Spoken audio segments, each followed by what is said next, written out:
प्यारे दोस्त नमस्कार, जय हिंद। कैसे हैं भैया आप सभी? उम्मीद करूंगा सब मस्त होंगे, स्वस्थ होंगे, ज़बरदस्त होंगे। तो साथी, जैसा कि आपको पता है कि Rajasthan high court 4th grade, जिसकी लगभग 5,500 पदों पर भर्ती आई हुई है और जिसके एग्ज़ाम होना लगभग आपके दिसंबर या जनवरी में तय है। लेकिन बहुत से बच्चे इस बात को लेकर चिंतित है कि सर जी, सिलेबस तो बहुत कम है, लेकिन हमें पढ़ना क्या है और क्या नहीं पढ़ना है। आपको इसमें 3 ही पॉइंट दिए हैं कि भैया आपको राजस्थान की कला संस्कृति पढ़नी है, इंग्लिश पढ़नी है और हिंदी पढ़नी है। तो आपकी कला संस्कृति की जो भी दुविधा है उन सभी को दूर करने के लिए हमने शुरू की है आर्ट एंड कल्चर की एक शानदार सीरीज, जिसमें मैं आपका भाई आपको 25 से इसमें मैं आपको लगभग 25 से लेकर 30 सेट आपको प्रोवाइड करूंगा। यानी 25 से 30 इसमें मेरी क्लासें होंगी, जो कि आपको सोमवार से शुक्रवार मिलेगी, ठीक है। और उन क्लासों में एक भी छोटा से छोटा पॉइंट या बड़ा से बड़ा पॉइंट सब कुछ उन उन क्लासों में आपको मिल जाएगा। बस आपको क्या करना है, आपको रोज़ाना शाम को आना है, ठीक है। एक कॉपी और एक पेन लेकर आना है। जो जो मैं पढ़ा हूँ वो नोट डाउन करना है। दूसरे दिन जब मैं आऊँगा तो सबसे पहले हम 5 प्रैक्टिस क्वेश्चन करेंगे, जो हमने जैसा कि आज हमने पढ़ा, तो उनमें से ही मैं कल आपको 5 प्रश्न दूंगा होमवर्क के लिए, ठीक है। वो आपको करके आने हैं, याद करना है, एकदम रिवीजन करके आना है। दूसरे दिन हम क्लास में पढ़ेंगे, उसको फिर रिवीजन करना है। मेरे साथ साथ आपको रिवीजन करते रहना है। बस आपको मेरे से एक प्रॉमिस करना है कि सर जी, आप हमारे लिए जितनी मेहनत करेंगे ना, हम भी उससे कई गुना ज़्यादा मेहनत करने को तैयार हैं, ठीक है। चलिए भाई, बिना कुछ अतिरिक्त बातें किए आज की इस पहली क्लास का शुभारंभ करते हैं, जो कि अपनी कला संस्कृति की क्लास है।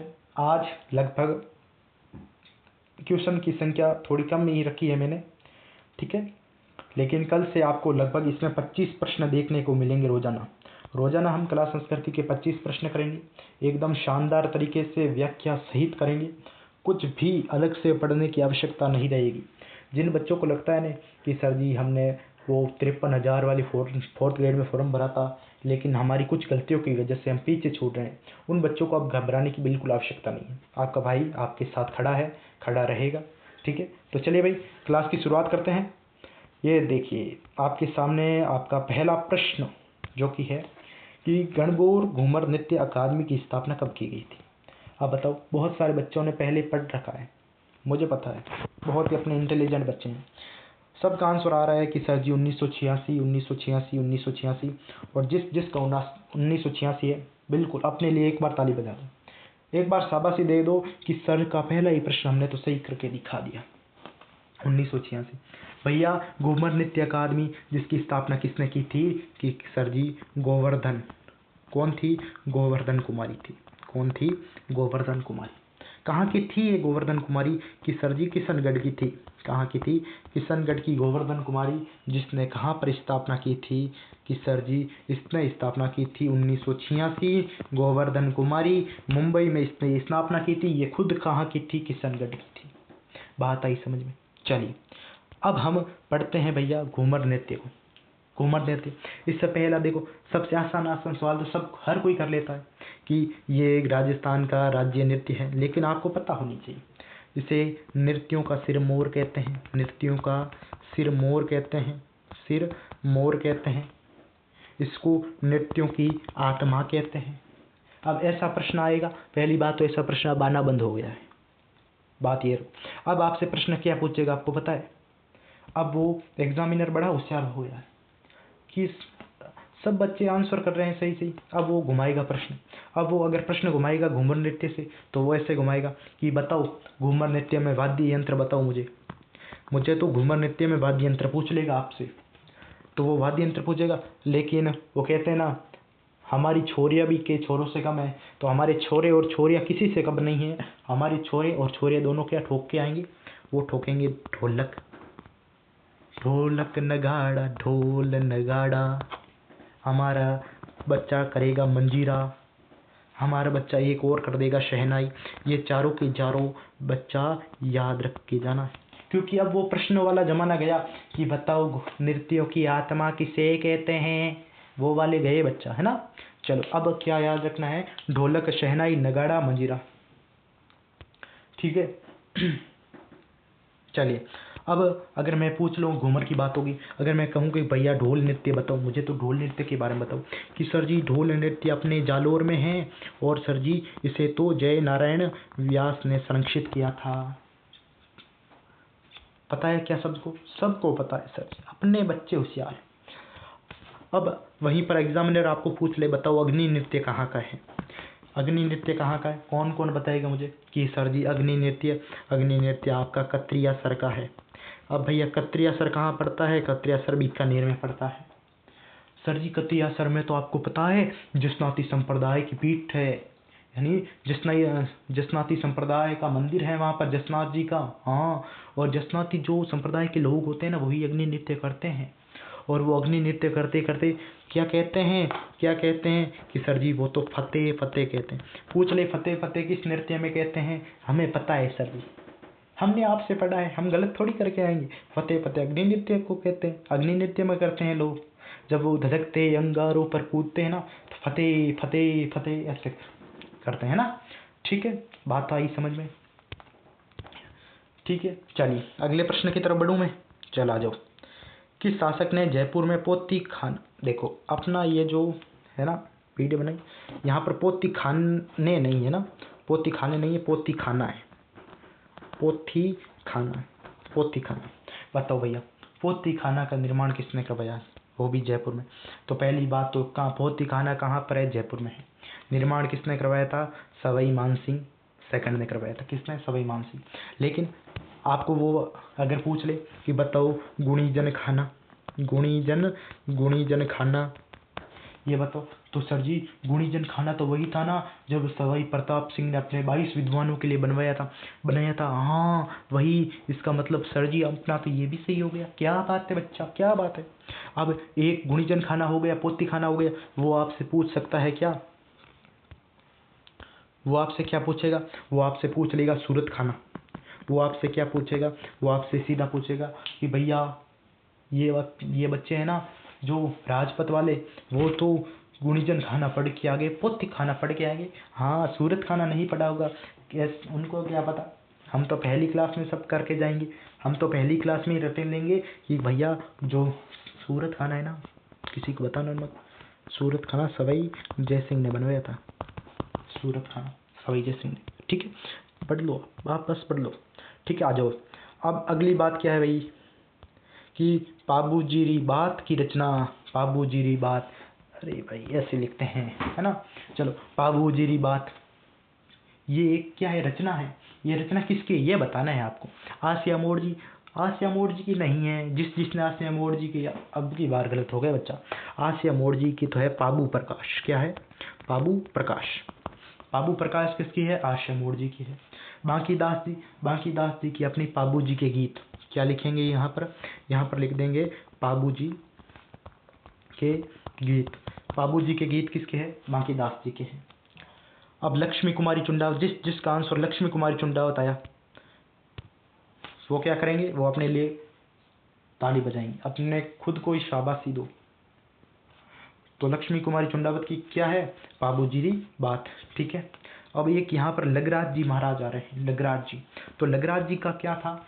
तो पाबूजीरा दुआ, जो दुआ है ना पाबूजीरा दोहा, तो वो किसके हैं? वो लगराज जी के हैं। ठीक है, चलिए अब मुझे बताइए पाबूजी से रिलेटेड हम अन्य बातें करते हैं। आ जाओ यहाँ पर। पाबूजी सबसे पहले मैं यहाँ लिखता हूँ पाबूजी। ये लो भैया पाबूजी लिख दिया। पाबूजी का जन्म कहाँ होता है? पाबूजी का जन्म होता है कोड़ू। कोड़ू कहाँ पड़ता है? फड़ौदी में। पाबूजी को ही हम क्या कहते हैं भैया? लक्ष्मण अवतार। लक्ष्मण अवतार। भैया मारवाड़ में ऊँट लाने का श्रेय दिया जाता है। मारवाड़ में ऊँटों को किसने लाया था? पाबूजी महाराज लेकर आए थे। पाबूजी के पिता कौन थे? धांधल जी राठौड़ थे। ठीक है। और पत्नी, इनकी पत्नी का नाम पूछ लेता है कई बार, तो वो कौन थी? वो थी सूरजमल सोढ़ा की पुत्री फूलम दे। कौन थी? फूलम दे। फूलम दे इनकी पत्नी थी। एक इनकी घोड़ी का नाम भी कई बार इसने पूछा है तो घोड़ी अपनी इसमें थी इनकी केसर काड़मी। केसर काड़मी इनकी घोड़ी का नाम था। अगर पूछ ले कि भैया बाबूजी का जन्म तो कोल्लू में हुआ, हमें पता है, लेकिन बताओ उनकी समाधि कहाँ है? बाबूजी की समाधि कहाँ है बच्चा? समाधि कौन बताएगा? कि सर जी देचू गाँव में है। देचू गाँव, अब ये देचू गाँव कहाँ है? देचू गाँव भी सर जी ये भी आपका फड़ौदी में ही पड़ता है। देचू गाँव भी कहाँ है? फड़ौदी में है। ठीक है, चलिए। अब एक बात हम क्या बोल रहे हैं, बाबूजी की फड़। फड़ है ना, फड़ से प्रश्न बनता है कि बताओ बाबूजी की फड़ में वाद्य यंत्र कौन सा होता है? सीधे एग्जामिनर यहाँ पर बच्चे घूम जाते हैं।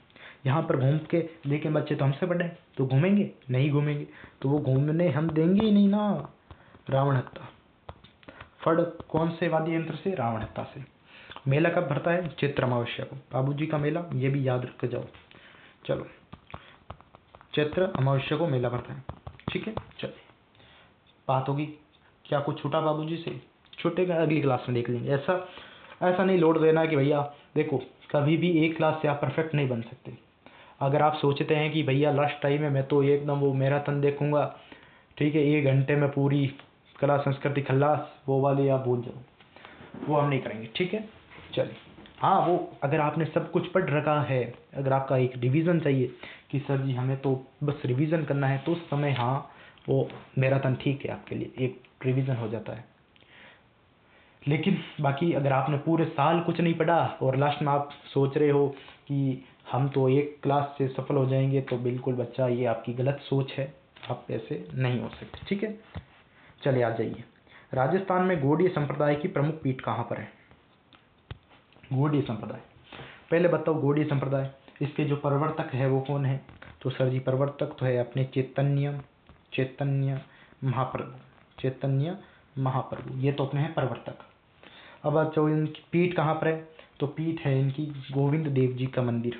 गोविंद देव जी मंदिर। अब गोविंद देव जी का मंदिर कहाँ है? तो ये है जयपुर में। इसका मतलब इनकी पीठ कहाँ पर होगी? ये होगी अपनी जयपुर में। कहाँ होगी? जयपुर में। ठीक है, चलिए। अब यहाँ पर एक नाम आया शाहपुरा। तो शाहपुरा में किस संप्रदाय की पीठ है? शाहपुरा में है राम स्नेही संप्रदाय की पीठ। किसकी है? राम स्नेही संप्रदाय की पीठ। राम स्नेही संप्रदाय, राम स्नेही संप्रदाय की पीठ कहाँ पर है? शाहपुरा में है। और वहीं पर देखो, फिर राम स्नेही संप्रदाय की बात करूँ ना मैं, तो आज देखो राम स्नेही संप्रदाय को हम पढ़ते हैं ना। चलो आज मैंने लिखा राम स्नेही संप्रदाय। ठीक है, देखो राम स्नेही संप्रदाय के कितनी शाखाएं भैया? 4 शाखाएं सर जी। कितनी? 4। सबसे पहले एक शाखा है शाहपुरा की। शाहपुरा की शाखा के कौन है भैया? शाहपुरा की शाखा के हैं रामचरण जी। कौन है? रामचरण जी। वो कहाँ के? शाहपुरा की शाखा के हैं। वहीं पर दूसरी एक शाखा है उनकी रैण में। कहाँ पर है भैया? रैण, रैण, रैण नागौर। ठीक है, रैण में कौन है भैया? दरियाव जी। कौन है? दरियाव जी। एक शाखा उनकी पड़ती है सिंहतल। कहाँ पर है? सिंहतल में। सिंहतल में कौन है? हरिराम दास जी। हरिराम दास जी। ठीक है, और एक उनकी शाखा है खेड़ापा में। 4 हो गई ना? हाँ, 4 हो गई। एक है उनकी खेड़ापा में संत रामदास जी। कौन है? संत रामदास जी। 4 शाखा पढ़ लो। चलिए अच्छा, अगले प्रश्न की तरफ बढ़ते हैं। भीलों में सुधार के लिए लसाड़िया आंदोलन किसने चलाया? बताओ। लसाड़िया आंदोलन, संत मावजी, आचार्य तुलसी। देखो सबसे पहले आचार्य तुलसी की अगर हम बात करूँ मैं, आचार्य तुलसी का जन्म कहाँ हुआ था? लाड़नू। लाड़नू कहाँ पड़ता है? नागौर में पड़ता है। ठीक है, और आचार्य तुलसी जिन्होंने 1949 में 1949 में इन्होंने अणुव्रत, कौन सा आंदोलन था? अणुव्रत आंदोलन। अणुव्रत आंदोलन का सूत्रपात इन्होंने किया था आचार्य तुलसी ने। आचार्य तुलसी ने क्या कहा था कि इंसान पहले इंसान फिर हिंदू या मुसलमान। ये किसने कहा था? ये अपने आचार्य तुलसी ने कहा था। ठीक है, लेकिन अपना प्रश्न क्या है? लसाड़िया आंदोलन, तो ये किससे संबंधित होगा? संत मावजी। संत मावजी को हम कहते हैं भाई वागड़ का धनी। क्या कहते हैं? वागड़ का धनी। वागड़ का धनी कहते हैं संत मावजी, जो कि निष्कलंक निष्कलंक संप्रदाय के प्रवर्तक माने जाते हैं। संत बाबूजी जो कि निष्कलंक संप्रदाय है उसकी प्रमुख पीठ कहाँ पर है? प्रमुख पीठ है साबड़ा गांव में। तो निष्कलंक की संप्रदाय की प्रमुख पीठ साबड़ा गांव है। और संत बाबूजी ने बेणेश्वर धाम की स्थापना की थी, ठीक। सोम, माही और जाखम नदियों के संगम पर, है ना। चलिए आ जाइए। मथेरण कला कहाँ की प्रसिद्ध है? मथेरण, बताओ। मथेरण कला कहाँ की है भैया? केसर जी बीकानेर की है। कहाँ की है? बीकानेर की। मथेरण कला बीकानेर की। और बीकानेर की कौन कौन सी है? बीकानेर की एक उस्ता कला है, उस्ता कला, वो भी कहाँ की है? उस्ता कला भी कहाँ की है? बीकानेर की पड़ती है, ठीक है। कहाँ की है? बीकानेर की। चलिए अब मुझे बात कर बताओ कि भैया जो मथेरण आपकी कला है, मथेरण कला, ठीक है, तो मथेरण कला के कलाकार कौन है? तो कलाकार कौन है इसके? तो एक तो है इसमें आपका मुकुंद, एक तो इसमें है मुकुंद, और एक आपसे पूछ सकता है मुन्ना लाल। कौन है? मुन्ना लाल। तो ये दोनों किसके हैं? मथेरण कला के क्या है? कलाकार है, ठीक है। और उस्ता कला, देखो उस्ता कला मैंने कहा कहाँ की बताई आपको अभी? ईसाजी बीकानेर की बताई। उस्ता कला के एक नाम रखता याद, इसामुद्दीन उस्ता, है ना। लिखो इसामुद्दीन उस्ता। इसामुद्दीन उस्ता ये भी किससे हैं? उस्ता कला से संबंधित है, पहली बात तो। दूसरी बात, इसामुद्दीन उस्ता जिन्हें 1985 में पद्मश्री मिला था। पीएस का मतलब पद्मश्री, है ना। तो 1985 में इसामुद्दीन उस्ता को क्या मिला था? पद्मश्री अवार्ड से नवाजा गया था। और एक उस्ता कला से एक प्रश्न बन सकता है कि भैया बीकानेर में उस्ता केमल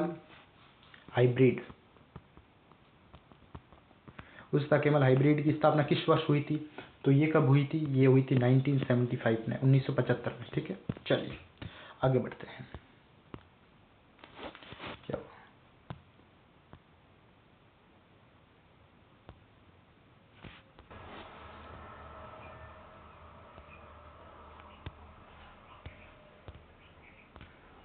चलिए, निम्न में से किस ख्यात को राजस्थान की अंतिम ख्यात कहते हैं?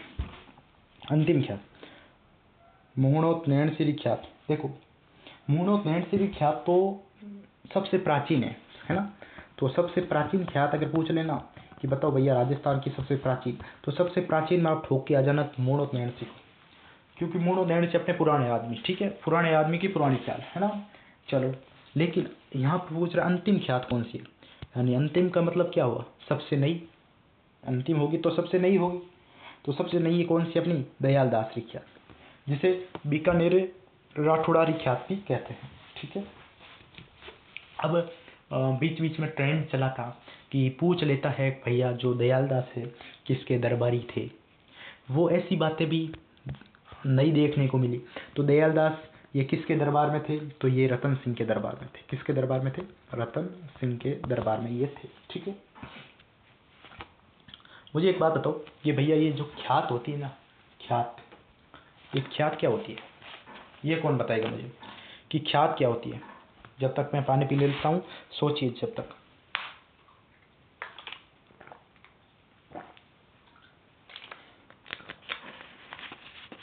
हाँ भाई, किसने बताया भाई? ख्यात। वेरी गुड, शाबाशी दो। ख्यात क्या होती है भैया? किसी राजा की प्रशंसा जब हम करते हैं, या किसी राजा की जो सफलता है, सम्मान है, विशेष कार्य है, उनका जब वर्णन एक जगह पर हम करते हैं ना, तो वही क्या है? ख्यात है, ठीक है। चलिए, निम्न में से कौन सा संस्कार जन्म से संबंधित है? झड़ूला, अन्नप्राशन, निष्क्रमण और अंत्येष्टि। देखो झड़ूला तो ये तो जन्म है, जन्म के समय ये तो होता है ना। चलिए, क्योंकि जन्म से संबंधित है, सिर मुंडवाया जाता है बच्चा जब 2 या 3 साल का हो जाता ना, तो तब उनको किसी मंदिर में ले जाया जाता है, वहाँ पर दान दिया जाता है बालों का, वो वगैरह, है ना।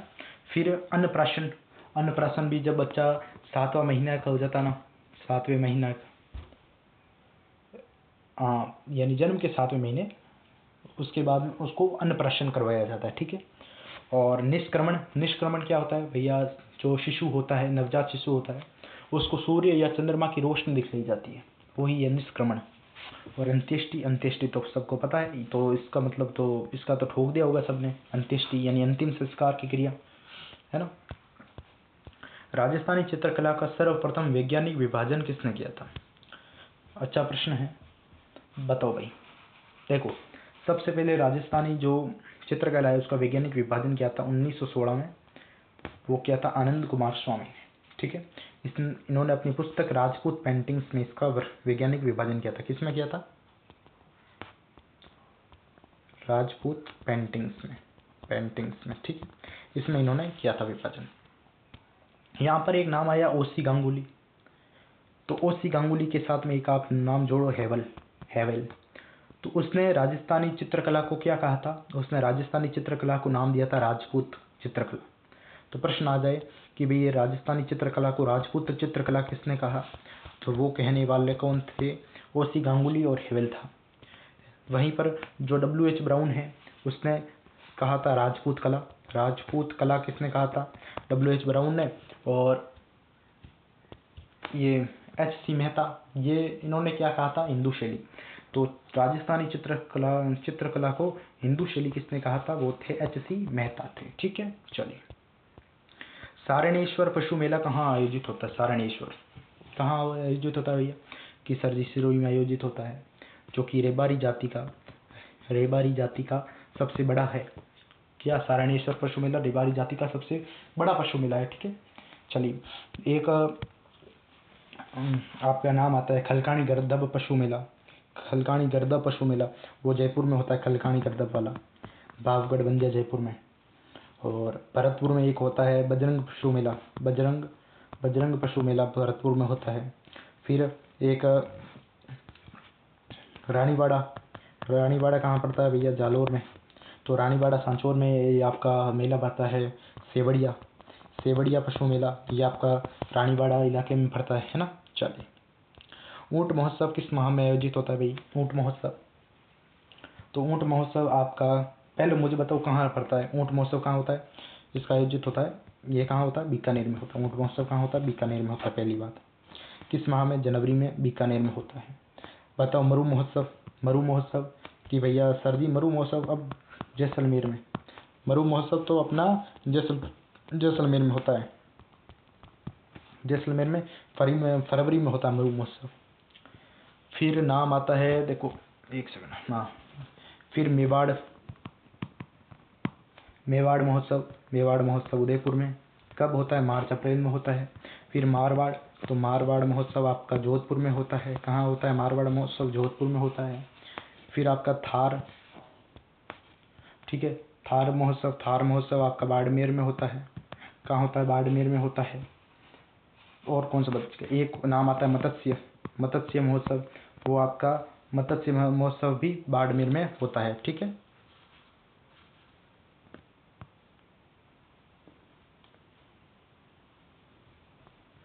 मत्स्य महोत्सव भी आपका कहाँ होता है? बाड़मेर में ही होता है, ठीक है। चलिए आ जाइए, अगला प्रश्न क्या कहता है आपका? कहाँ गया? हाँ, ये रहा। बतुल बेगम का संबंध किस गायन शैली से? बतुल बेगम, तो भैया बतुल बेगम का संबंध किस गायन शैली से? बताओ, कौन बताएगा? कि सर जी बतुल बेगम जो कि मांड गायकी से संबंधित है, ठीक है। मांड कहाँ की है? मांड है भैया जैसलमेर की, ठीक है। मांड गायकी से संबंधित है बतुल बेगम, जैसलमेर की है। और कौन कौन है भैया मांड गायन से संबंधित? और अपनी एक अल्लाह जलाई बाई, ये कौन है? अल्लाह जलाई बाई, ये भी किससे हैं? मांड गायन से ही संबंधित है। एक आपकी नाम आता है बन्नो बेगम, कौन? बन्नो बेगम, वो भी मांड गायन से संबंधित है। गवरी देवी, मांगी बाई, ये सब किससे संबंधित है? वो सब किससे संबंधित है? मांड गायन से संबंधित है, ठीक है। चलिए अगले प्रश्न की तरफ बढ़ते हैं। निम्नलिखित में से कौन सा एक वियोग गीत है? भैया बताओ वियोग गीत कौन सा? वियोग जिसमें वियोग, कुर्जा ये मन ने मारो भंवर मिला दिए, वो वाला कुर्जा, ठीक है। और बाद में सुवटियो, ये भी जब पति दूर होता है तब गाती है औरतें। सुवटियो, हिचकी आवे मने हिचकी घनी, मार को डीला श्याम, और पावना, तो ये तो सब लड़कों का एक ड्रीम होता है, पावना कि भाई मैं भी जब ससुराल जाऊँगा तो हमारे लिए भी कोई पावना गीत गावेला, ठीक है ना। तो पावनो है ना, तो पावना तो ये तो सब लड़के का ख्वाब है पावना। तो बताओ भैया, वियोग पावना क्या वियोग में है? अरे खुशी होती है तब तो मन में लड्डू फूटते हैं। पावना में कोई वियोग थोड़ी करेगा। तब तो मन में एक अलग ही उत्साह, उमंग, एक अलग ही जोश होता है ना। चलिए भाई, तो अगला प्रश्न अपना कौन सा है? निम्न में से कौन सा जहांगीर द्वारा शिकार के लिए बनाया गया महल है? हाँ भाई, इसका कौन बताएगा? बताओ, कौन बताएगा सबसे पहले? रंग महल। रंग महल तो नहीं होगा बच्चा। रंग महल तो देखो, आ जाओ। रंग महल तो आपका किसने बनवाया था? ये तो है बूंदी में। ये बनवाया था आपका शत्रुशाल ने। तो जहांगीर का तो यहाँ पर नामो निशान नहीं है, ये नहीं है। और रंग महल की एक और खासियत है कि भैया ये भित्ति चित्रों के लिए प्रसिद्ध है। भित्ति चित्रों के लिए प्रसिद्ध है। भित्ति चित्रों के लिए प्रसिद्ध रंग महल। दूसरा, आप देख रहे होंगे निहाल टावर को। निहाल टावर जो कि आपका धौलपुर में पड़ता है। निहाल टावर जो कि आपके धौलपुर में है, जो कि सबसे सबसे बड़ा घंटाघर कहा जाता है। कौन सा? निहाल टावर। तो ये भी नहीं होगा। और अब आपके पास में बचे हैं बी और सी। क्या आप लाइफ लाइन लेना चाहते हैं कि सर जी हाँ हम लाइफ लाइन लेना चाहते हैं? इसका आंसर मैं बता देता हूँ, चश्मा ए नूर। चश्मा ए नूर कहाँ पर है? चश्मा ए नूर ये अजमेर में है। कहाँ पर बच्चा? अजमेर में है। और जहांगीर ने इसका निर्माण कराया था। आगे बात समझ में आ गई? चलो आगे। ये अपना आज का अंतिम प्रश्न होने जा रहा है कि भैया रमझोल आभूषण किस अंग पर पहना जाता है? रमझोल कमर।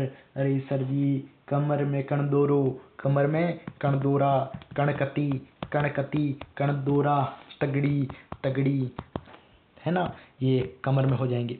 फिर नाक में, अरे नाक में नथ, नथ, चुन्नी, चोप, चुन्नी, चोप। मैंने कह दिया, एक और मैंने कह दिया कि सर जी लटकन कह दो।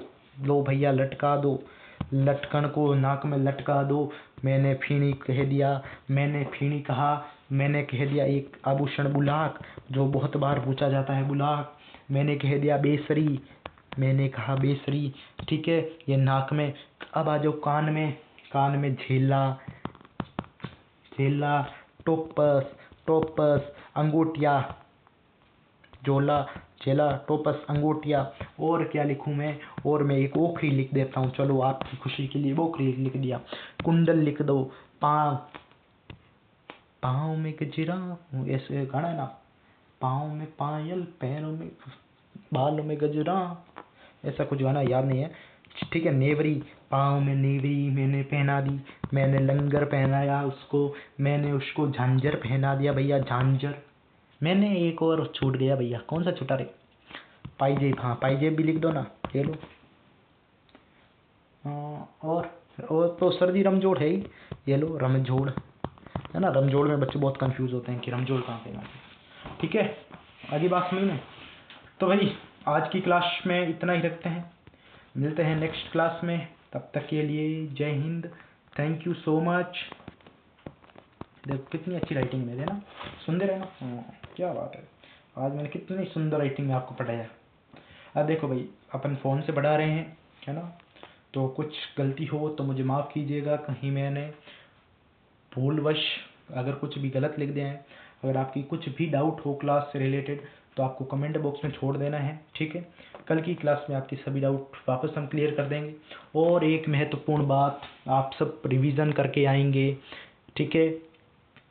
रिवीजन सबको करके, सबको सबको सबको करके आना। क्लास में आने से 5 मिनट पहले एक बार रिवीजन कर लेना है, अच्छे से अपनी चीज़ों को रिकॉल कर लेना है, ठीक है। मिलते हैं नेक्स्ट क्लास में, तब तक के लिए Jai Hind, Jai Bharat, thank you so much, tata bye bye, अपना ध्यान रखना, है ना। चलिए मिलते हैं, थैंक यू।